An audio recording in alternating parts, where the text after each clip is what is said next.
اعوذ باللہ من الشیطان الرجیم بسم اللہ الرحمن الرحیم السلام علیکم ورحمۃ اللہ وبرکاتہ۔ میرے یوٹیوب چینل انفینٹ اسلام کے سیشن قصص الانبیاء میں آپ سب لوگوں کو خوش آمدید کہتی ہوں۔ آج کے لیکچر میں ہم پڑھیں گے حضرت موسیٰ علیہ الصلاۃ والسلام کی قوم بنی اسرائیل کو گائے ذبح کرنے کا حکم دیا گیا تھا۔ وہ حکم کیوں دیا گیا تھا، وہ گائے کس طرح کی تھی، اس کی قیمت کیا تھی، اور یہ سارے کا سارا واقعہ ہم ڈسکس کریں گے آج۔ میں ہوں جی حافظہ افرا جاوید اسلام، اور امید کرتی ہوں آپ سب لوگ خیریت سے ہوں گے، زندگی پرسکون، پر اطمینان اور ایمان بالخیر گزر رہی ہوگی۔ تو کرتے ہیں واقعے کا باقاعدہ آغاز۔ آمیل نامی شخص کون تھا؟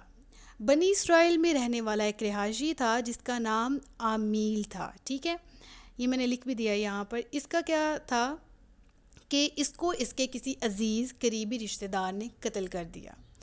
اب جب اس شخص کا قتل ہو گیا تو اسی کے رشتہ دار نے کیا کیا کہ اس کی لاش کو چھپا دیا، ٹھیک ہے، اس کی لاش کو چھپا دیا، اور چھپانے کے بعد کیا کیا ہے، مطلب جس قبیلے میں، جس علاقے میں وہ رہتا تھا، وہاں سے اس کی لاش کسی دوسرے علاقے میں لے گیا تاکہ ملے بھی نہ، ٹھیک ہے۔ اور پھر اس کے بعد اس نے ایک تو یہ قتل کیوں کیا؟ جائیداد کے لالچ سے۔ پہلا پوائنٹ کیا ہے جی؟ اس نے قتل کیا جائیداد کے لالچ سے، اور دوسرے نمبر پہ اس کی کیا وجہ تھی اس نے قتل کیا؟ وہ لینا چاہتا تھا اپنے عزیز کا خون بہا بھی، یعنی لالچ اس قدر تھا، اس نے اس قدر لالچ کیا ہوا تھا کہ ایک تو وہ اپنے رشتہ دار کی جائیداد کے پیچھے اس کا قتل کر بیٹھا، اور دوسرے نمبر پہ اس نے کیا کیا کہ یہ چاہا کہ اس کے قتل کو چھپا کے خون بہا لینے کی وجہ سے میں حضرت موسیٰ علیہ الصلاۃ والسلام کے پاس جاتا ہوں اور ان کو کہتا ہوں کہ مجھے قاتل چاہیے، اور جب وہ قاتل آئے گا تو میں اس کو کہوں گا کہ اگر تم مجھے اتنا اتنا خون بہا دے دو تو میں تمہیں معاف کر دوں گا۔ تو اس کے پیچھے، اس کے لالچ کے پیچھے جو اس نے اپنے پاؤں پہ خود کلہاڑی ماری، ایک تو قتل کیا جو دنیا میں بھی اسے سزا ملنی ہی تھی، آخرت میں بھی اللہ کے ہاں پکڑ ہونی تھی، لیکن اس نے اس کے لالچ کی وجہ سے یہ سارے واقعے کا آغاز ہوتا ہے کہ اس نے لالچ کی وجہ سے خود موسیٰ علیہ الصلاۃ والسلام کے پاس جا کر یہ مطالبہ کیا، اور کیا مطالبہ کیا کہ مجھے قاتل چاہیے، حالانکہ وہ خود قاتل تھا۔ تو اس نے ایک تو لاش کو چھپا دیا، ٹھیک ہے، اور دوسرے نمبر پہ اس نے قاتل کا مطالبہ بھی کر دیا۔ چنانچہ جب حضرت موسیٰ علیہ الصلاۃ والسلام کی بارگاہ میں یہ سارے کا سارا کیس پہنچا تو حضرت موسیٰ علیہ الصلاۃ والسلام نے کیا کہا؟ اللہ تبارک و تعالیٰ کے سامنے دعا کی۔ یہ سب کے سب لوگ حضرت موسیٰ کی بارگاہ میں حاضر ہوئے اور ان کو کہا کہ اے موسیٰ، ہمارے لیے دعا کر دیجئے کہ آپ اللہ تبارک و تعالیٰ سے کہیں کہ حقیقت حال جو ہے وہ ظاہر ہو جائے۔ تو اس پہ حکم ہوا کہ ایک گائے ذبح کر کے اس کا کوئی بھی حصہ مقتول کو ماریں تو وہ زندہ ہو کر قاتل کے بارے میں خود بتا دے گا کہ اس کو قتل کس نے کیا۔ جب لوگوں نے یہ بات سنی تو ان کا ریئیکشن کیا تھا؟ انہوں نے حضرت موسیٰ علیہ الصلاۃ والسلام کو کہا کہ کیا آپ ہم سے مذاق کر رہے ہیں؟ کیونکہ مقتول کا حال معلوم کرنے، یعنی قاتل کو ڈھونڈنے میں اور گائے کو ذبح کرنے میں آپس میں کوئی مناسبت نہیں ہے، کوئی ریلیشن نہیں ملتا ان دونوں واقعات کا۔ تو حضرت موسیٰ نے آگے سے جواب دیا کہ میں اس بات سے اللہ کی پناہ مانگتا ہوں کہ میں مذاق کر کے جاہلوں میں سے ہو جاؤں۔ تو بنی اسرائیل نے پھر اس بات پہ غور کیا کہ واقعی پیغمبر ہیں، نبی ہیں، اور مذاق میں بھی جھوٹ نہیں بولتے اور مذاق بھی نہیں کرتے۔ تو اس صورت میں انہوں نے سمجھ لیا کہ واقعی گائے کو ذبح کرنا مذاق نہیں ہے، بلکہ اللہ تعالیٰ کی طرف سے باقاعدہ حکم دیا گیا ہے۔ اب بات یہاں پر ختم ہو جانی چاہیے تھی کہ انہیں گائے کا حکم دیا گیا، ٹھیک ہے، کہ گائے ذبح کریں تو وہ ذبح کر دیتے، اور اس کا کوئی بھی جسم کا عضو، کوئی اعضاء اٹھاتے اور قاتل پہ مارتے تو قاتل اٹھ کے بتا دیتا۔ لیکن انہوں نے کیا کیا؟ ہیلے بہانے تلاش کرنا شروع کر دیے۔ کس چیز کے؟ اب وہ شخص جو خون بہا لینے کے چکر میں لالچ میں آیا تھا کہ مجھے چپ کر کے جو ہے وہ کسی نہ کسی پہ الزام لگ سکتا ہے اور مجھے خون بہا مل جائے گا، حالانکہ حقیقی قاتل ہی وہ تھا، لیکن وہ اس بات سے ڈر بھی گیا کہ اگر واقعی ایسا ہو گیا تو میں تو پکڑا جاؤں گا۔ تو انہوں نے ہیلے بہانے تلاش کرنا شروع کر دیے، اور وہ کس قسم کے تھے؟ وہ اس طرح کے تھے کہ انہوں نے گائے کے متعلق ہی سوال جواب شروع کر دیے۔ انہوں نے پوچھنا شروع کر دیا، اے موسیٰ وہ گائے کیسی ہوگی، کیسی دکھتی ہوگی، اس کی عمر کیا ہوگی، اس کا رنگ کیا ہوگا، وغیرہ وغیرہ۔ تو وہ اپنے سوال کرتے گئے اور انہی کے سوالات کے جوابات میں گائے کی نشانیاں جو ہیں وہ بیان کی جانے لگی۔ کس طرح سے؟ پہلی نشانی جو ان کے ہی سوال کرنے کی وجہ سے بیان کی گئی وہ یہ تھی کہ گائے ایسی ذبح کرو جو نہ بوڑھی ہو اور نہ ہی بچیا، یعنی نہ بوڑھی ہو نہ بہت چھوٹی عمر کی بلکہ درمیانی عمر کی ہو۔ جی پہلی نشانی کیا ہے گائے کی؟ کہ وہ نہ بوڑھی ہو اور نہ ہی چھوٹی ہو، جوان ہو، درمیانی عمر کی ہو، ٹھیک ہے۔ دوسری نشانی کیا بیان کی گئی؟ دوسری نشانی یہ تھی اس گائے کی کہ وہ گائے جو ہے ایک ہی رنگ کی ہو، ٹھیک ہے۔ ہم دوسری نشانی کی بات کر رہے ہیں، اور دوسری نشانی میں ہم نے کیا پڑھا کہ گائے جو ہے اس کا رنگ ایک ہی ہو۔ ہم اکثر دیکھتے ہیں کہ گائے جو ہے وہ بلیک ہوتی ہے، اندر تھوڑا سا وائٹ دھبا لگ جاتا ہے، ٹھیک ہے۔ 2 کلرز کی ہوتی ہیں، 3 کی، ایک تو نشانی یہ دے دی کہ ایک رنگ کی ہو۔ اب دوسری ایک نشانی یہ بھی تھی کہ وہ درمیانی عمر کی ہو، تو بس سمجھ آ گئی کہ گائے ہے، ذبح کرنی ہے۔ لیکن ایک اور سوال آ گیا، اور گائے کے متعلق جو تیسرا سوال ہے وہ یہ پوچھا گیا، انہوں نے کہا کہ ہمیں ابھی سمجھ نہیں آئی، ہمیں کچھ اور نشانیاں بھی بتائیں۔ اب خود ہی سوال کر کے پھنسے، تو تیسرا جو انہیں حکم ہوا وہ یہ ہوا کہ وہ گائے ایسی ہو کہ اس کے جسم پہ کوئی بھی داغ نہ موجود ہو، یعنی وہ بالکل ایک رنگ کی ہو اور اس کے جسم پہ کوئی نشان دوسرا موجود نہ ہو۔ اب ان کو پھر نہ سمجھ آئے، حالانکہ بات سمجھ میں آ جانے والی ہے، لیکن جان بوجھ کے اس معاملے کو طول دینے کے لیے انہوں نے پھر کہا کہ اب ہمیں سمجھ نہیں آئی، ہمیں مزید اس کی نشانیاں بتائیں۔ تو پھر چوتھی نشانی جو ہے وہ یہ بیان کی گئی کہ وہ گائے کا جو رنگ ہے وہ آنکھوں کو پیارا لگنے والا ہو، بھانے والا ہو، یعنی یوزول روٹین میں جو گائے ہوتی ہے عام طور پہ اس سے ذرا ہٹ کے، اور آنکھوں کو جو بالکل اچھا لگے، دیکھنے والے کو خوبصورت نظر آئے۔ اب یہ ایک اور نشانی تھی، اس نشانی کی وجہ سے یہ ذرا مشکل میں پڑ رہے تھے، لیکن ان کو ابھی بھی تسلی نہیں تھی کہ ہمیں مشکل درپیش ہے، تو انہوں نے کہا کہ ابھی بھی ہمیں بالکل بھی سمجھ نہیں آئی، اے موسیٰ اللہ سے فرمائے کہ ہمارے لیے معاملہ مزید آسان کریں۔ اب اتنا کہنے کی دیر تھی کہ اللہ تبارک و تعالیٰ کی طرف سے 5واں حکم بھی آ گیا، اور وہ 5واں حکم کیا تھا؟ اللہ نے کہا کہ وہ جو گائے ہے وہ نہ کھیتی باڑی اس نے کبھی اپنی زندگی میں جتنی بھی عمر اس کی گزری ہے نا اس نے کھیتی باڑی کی ہو، اور نہ کبھی کسی کھیتی کو پانی دیا ہو۔ ہم عام طور پہ جانور استعمال کرتے ہیں فصلیں وغیرہ، فصلوں میں پانی دینے کے لیے، زمین میں جو ہے وہ اناج اگانے کے لیے جب ہم زمین کی مٹی کو الگ الگ کرتے ہیں اس میں بھی ہمیں جانوروں کی ضرورت پڑتی ہے۔ تو بہرحال کیا کہہ دیا گیا کہ اس کی یہ نشانیاں ہیں اس گائے کی، اور اس گائے کو اب تم ڈھونڈو۔ انہوں نے کیا کیا پھر؟ اپنے سوالات کرنے کی وجہ سے یہ خود پھنس چکے تھے، اور انہوں نے پھر کیا کہا؟ اِنَّا اِنشَاءَ اللَّهُ لَمُهْتَدُونَ، ہاں اگر اب اللہ نے چاہا تو ہم ہدایت پا جائیں گے۔ ہاں اب آپ نے درست بات بیان کی ہے موسیٰ، اب آپ نے ہمیں ساری نشانیاں بتا دی۔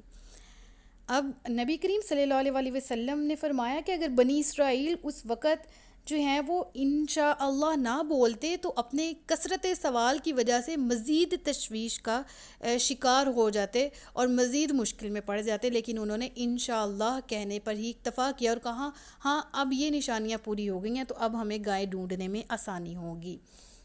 بہرحال گائے کی جو نشانیاں تھیں وہ درج ذیل جو ابھی میں نے بیان کی وہ یہ تھیں جو میں نے بیان کی، اور اب کہ ان کی تسلی ہو چکی تھی ہر طرح سے، تو انہوں نے کیا کہا کہ ہاں جی اب ہم گائے کی تلاش شروع کرتے ہیں۔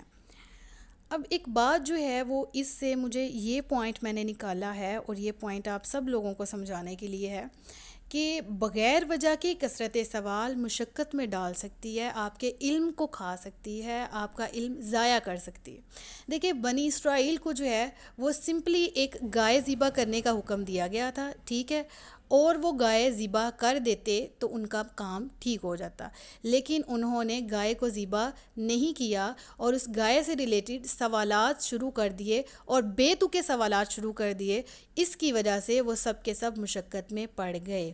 ہاں یاد رہے ایک بات، وہ بات یہ کہ اگر آپ سوال واقعی ہی علم میں اضافے کی نیت سے پوچھ رہے ہیں تو یہ صحابہ کرام سے بھی ثابت ہے۔ صحابہ کرام علیہم الرضوان بھی نبی کریم صلی اللہ علیہ وسلم سے سوالات کر لیتے تھے اگر انہیں کسی بات کی سمجھ نہیں آتی تھی، لیکن یہ ان کی نیت صاف تھی جس کی وجہ سے ان کو اس بات کا جواب بھی دے دیا جاتا تھا اور وہ مشقت میں بھی نہیں پڑتے تھے۔ لیکن جان بوجھ کے کسی بات کو کریدنا اور اس قدر کریدنا کہ اس کو خود ہی مشقت میں پڑ جانا، اور وہ بات اب جس طرح بنی اسرائیل نے کیا، تو ہمیں اس پورے واقعے سے جو ہے وہ کیا سمجھ آتی ہے، وہ یہ سمجھ آتی ہے کہ ہم لوگوں نے کسی بھی طرح سے اگر کوئی حکم واضح ہے تو اس کی پیچھے نہیں پڑ جانا۔ قرآن کریم میں بھی جو احکامات ہیں اور احادیث بھی ہیں، یہ ہے تو یہ کیوں ہے، یہ ایسا ہے تو ایسا کیوں ہے وغیرہ، تو مومن وہی ہے جو سمعنا و اطعنا کرتا ہے، ہم نے سنا اور ہم نے اطاعت کی، اور یہ میں بارہا کہہ چکی ہوں۔ تو جب سمجھ نہیں آئی تو بندہ سوال پوچھ لے، لیکن جو بات پہلے ہی کلیئر ہے اس کو جان بوجھ کے نہ کرے دیں کہ یہ آپ لوگوں کو مشقت میں ڈال سکتی ہے۔ اللہ تبارک و تعالی ہم سب کو علم نافع عطا کرے۔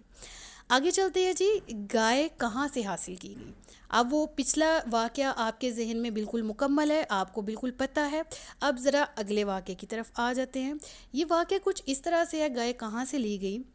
تو یہ واقعہ کچھ اس طرح سے ہے کہ بنی اسرائیل میں ہی ایک شخص جو تھا وہ اللہ تبارک و تعالیٰ کا بہت نیک بندہ تھا، ٹھیک ہے، نیک بندہ تھا اور اللہ کی بہت عبادت کرنے والا بندہ تھا، اور اس کی بیوی بھی بے حد نیک تھی۔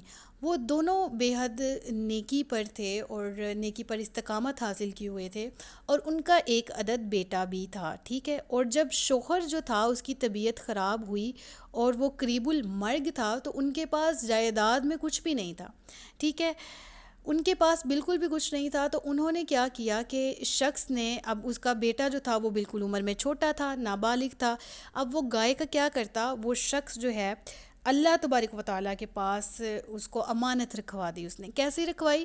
وہ جنگل میں گیا اور اس گائے کی جو ہے وہ اوپر ایک چھوٹی سی نشانی لگا دی، ٹھیک ہے، اور اس نشانی کو گردن پر ایک مہر سی لگا دی اور اس مہر کو لگا کے جنگل میں جا کے چھوڑ دیا، اور اللہ کے نام پر چھوڑا، اور بارگاہ الہی میں عرض کی کہ اے اللہ، میں اس چھوٹی سی بچیا کو اپنے بیٹے کے لیے تیرے پاس امانتاً رکھوا رہا ہوں تاکہ یہ بیٹا بڑا ہو کر اس بچیا کو اپنے کام میں لے کے آئے۔ اب یہ چھوٹا ہے تو یہ اس وقت اس کے قابل نہیں ہے کہ اس گائے کو سنبھال سکے۔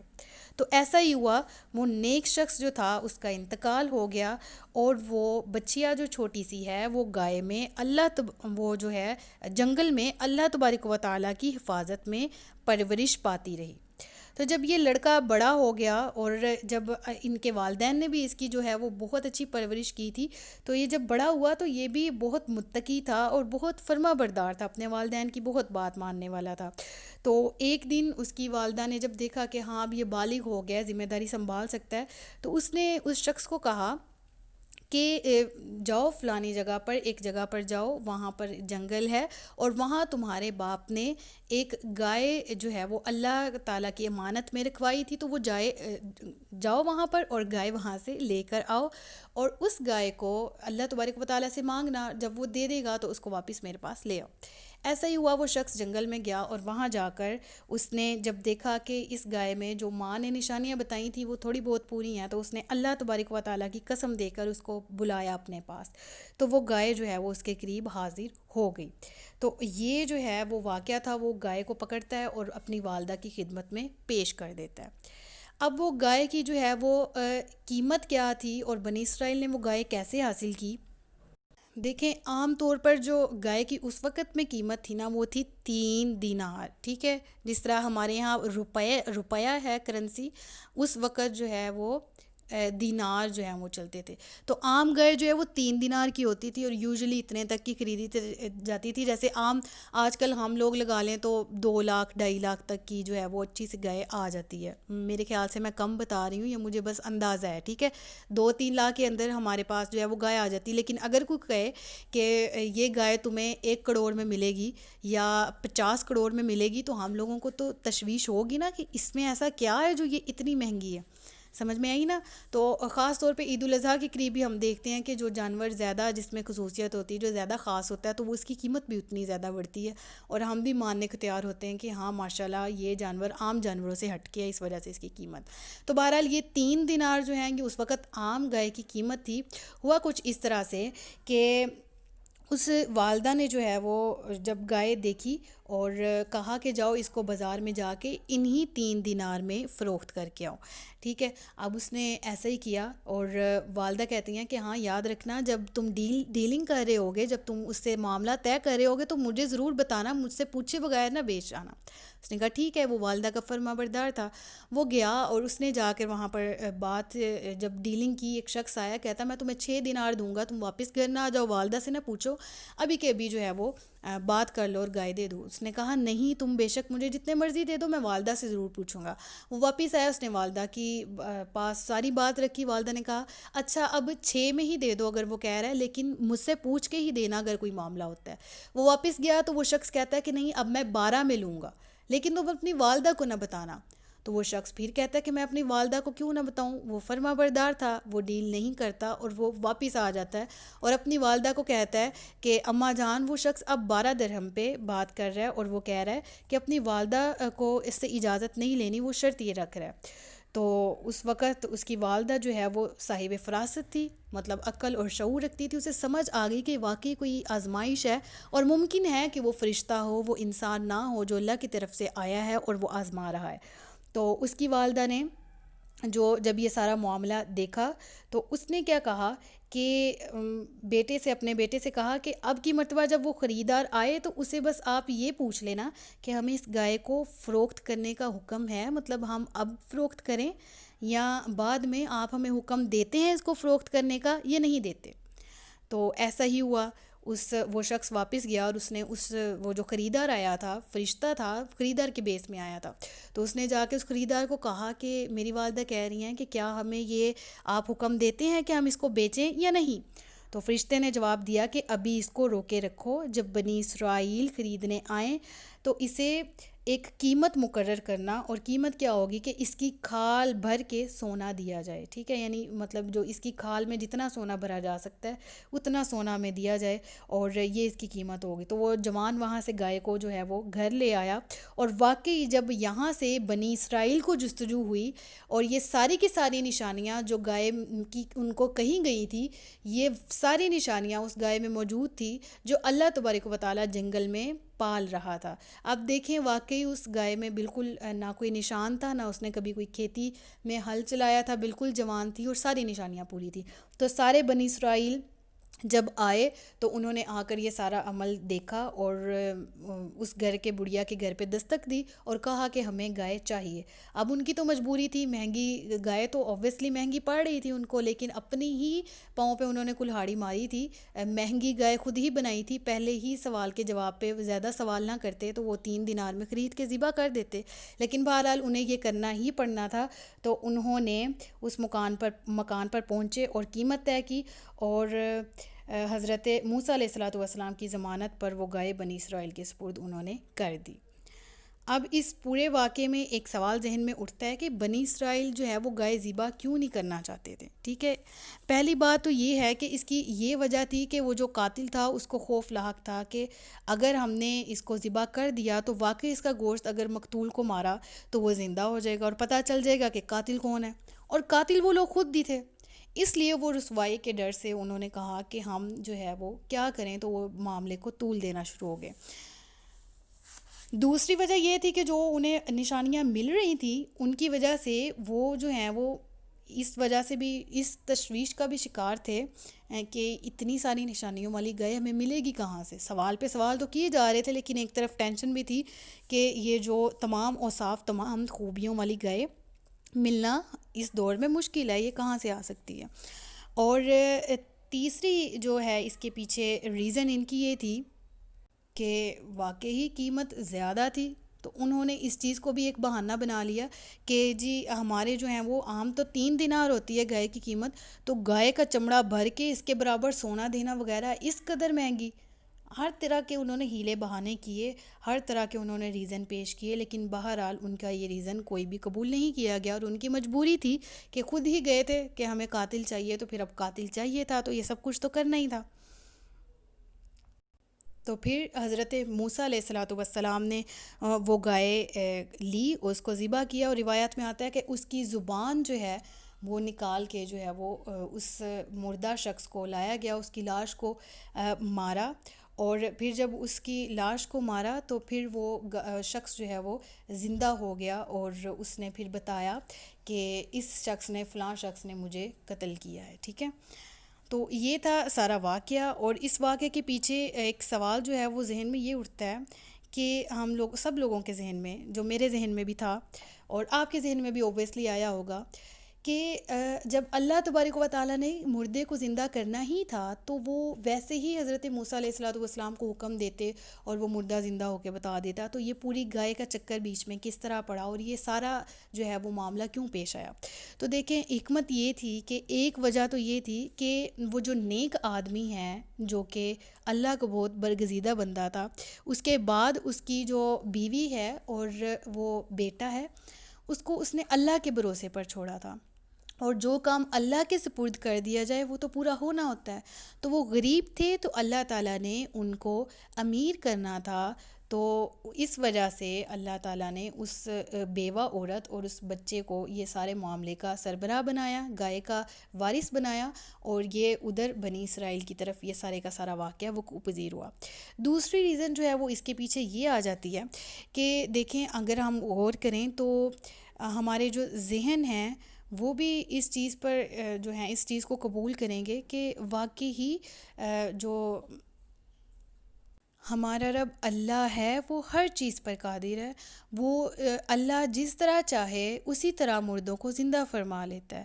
اور پھر ہمیں یہ بھی حکمت نظر آئی کہ اس میں حضرت موسیٰ علیہ الصلوۃ والسلام کی برتری قوم پر واضح ہوئی، اور ہمیں ان کا معجزہ بھی ظاہری نظر آیا۔ پورے واقعے میں ہم نے یہی سیکھا کہ وہ جو قوم تھی وہ اپنے نبی کے پاس ہی ہر مشکل میں آتی تھی اور کہتی تھی اے نبی اللہ کی بارگاہ میں دعا کر دیجئے، اور نبی جو ہے وہ رحمت، باعث رحمت بنتے تھے ان کے لیے، اور اللہ تبارک و تعالیٰ کے درمیان، اللہ کے ساتھ اور قوم کے ساتھ جو ہے وہ درمیانی راستہ بنتے تھے اور ان کی مدد کرتے تھے ہر طرح سے۔ اور ایک بہت بڑی وجہ جو تھی وہ یہ تھی کہ ہم سورۃ البقرہ میں بھی پڑھ چکے ہیں کہ بنی اسرائیل کے کچھ لوگ تھے جنہوں نے بچھڑے کی عبادت شروع کر دی تھی، تو اللہ تعالیٰ نے ان لوگوں کو ان کی جو معبود ہے، جو معبود برحق تو اللہ ہی ہے، لیکن جس کو وہ پوج رہے تھے، ان کو جو ہے وہ یہ بتایا کہ جس گائے کو تم، جس بچڑے کو تم پوجتے تھے، لو میں اسی گائے کو ذبح کرنے کا تمہیں حکم دیتا ہوں، اور تاکہ ایک تنبیہ بھی کی کہ گائے جو ہے وہ خدا کیسے ہو سکتی ہے تمہاری، جو خود ذبح ہو جائے وہ خدا کیسے ہو سکتی ہے۔ تو تھی یہ ساری کی ساری حکمتیں تھیں اس گائے والے واقعے میں۔ اللہ تعالیٰ سے دعا ہے کہ اللہ تعالیٰ ہم سب کو سمجھ عطا کرے اس پورے واقعے کی، اور اسی طرح اگر آپ نے دوسرے دیگر واقعات کور کروانے ہیں میرے سے، یعنی آپ نے مجھ سے پوچھنا ہے، کوئی بھی سوالات ہیں اس واقعے سے ریلیٹڈ، آپ کمنٹ سیکشن میں پوچھ سکتے ہیں۔ اور اس کے علاوہ اگر آپ لوگوں کو کوئی اور واقعہ سننا ہے، جاننا ہے، اس کی ڈیٹیل جاننی ہے، وہ بھی آپ مجھے نام دے کے بتا سکتے ہیں کہ ہمیں اس واقعے سے ریلیٹڈ بھی انفارمیشن چاہیے۔ قرآن کریم میں اس کا جو ریفرنس ہے اس واقعے کا، یہ سورۃ البقرہ کی، ٹھیک ہے، البقرہ، یہ میں نے کہا جاتے جاتے آپ کو بتا دوں تاکہ اگر آپ کو کوئی مزید ڈیٹیل جاننی ہے اور قرآن مجید سے ریفرنس آپ کو چاہیے تو آپ اس واقعے کو قرآن مجید سے بھی پڑھ سکتے ہیں۔ سورۃ البقرہ کی آیت نمبر 67 سے 73 تک، ٹھیک ہے، 67 سے 73 تک یہ پورے کا پورا واقعہ مذکور ہے۔ اللہ تعالیٰ سے دعا ہے کہ اللہ تعالیٰ ہم سب کو ایمان بالخیر زندگی اور ایمان بالخیر موت عطا فرمائے۔ اپنا خیال رکھیے گا، اپنے سے زیادہ دوسروں کا۔ تاجدار ختم نبوت زندہ باد۔ پاکستان ہمیشہ زندہ باد۔ السلام علیکم ورحمۃ اللہ وبرکاتہ۔